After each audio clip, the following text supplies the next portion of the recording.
Hi, my name is Ed Boone. I'm the creative director for the Mortal Kombat team, and we'd like to show you a demonstration of our newest game, Mortal Kombat vs. DC Universe. During this demo, you'll see a number of new features in action. You'll also see how we've managed to merge these two universes' mythologies, characters, and fighting abilities into one game.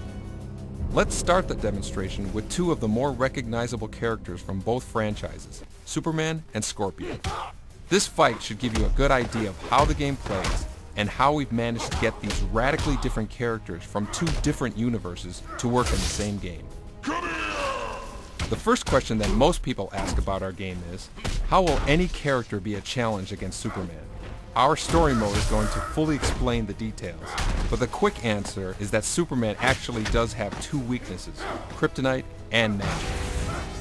Since the Mortal Kombat universe has a rich background in sorcery and magic, this brings Superman down to a more level playing field.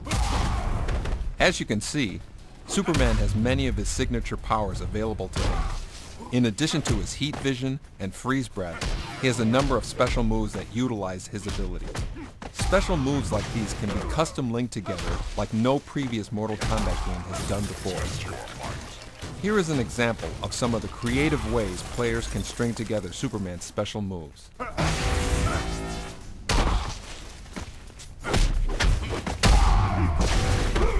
Scorpion has a number of new moves, as well as enhanced versions of his classic special moves. This is a good demonstration of how some of his new and classic moves can be strung together for some pretty devastating combos.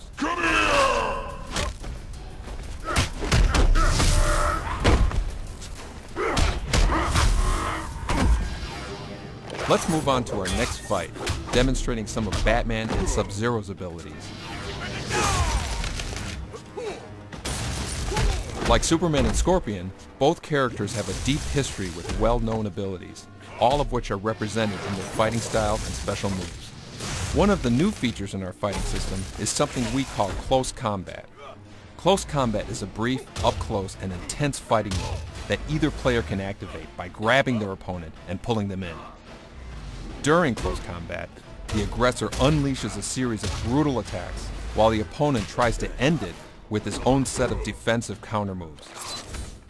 Close combat ends when either the aggressor gets in the maximum number of hits or the defender successfully counters an attack. This takes us to Flash and Sonya. Flash is some of the most dynamic moves in the game, and Sonya has regained all of her classic moves from the old Mortal Kombat games. Another new fighting mechanic we have is called free-fall combat.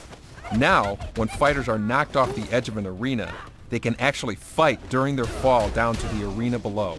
Like close combat, free-fall combat consists of an aggressor and a defender. But during free-fall, a successful counter results in both fighters swapping positions, changing the defender to the attacker. Fighters can swap positions several times during a fall. When landing from free fall, the fighter on defense takes the accumulated damage.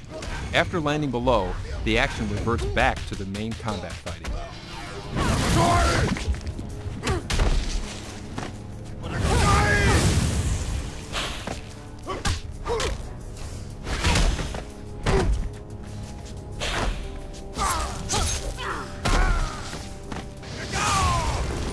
This wraps up our demonstration of Mortal Kombat vs. DC Universe. We are very excited to show you much more in the near future, as well as the final version, which comes out this November on the Xbox 360 and PlayStation 3 computer entertainment system.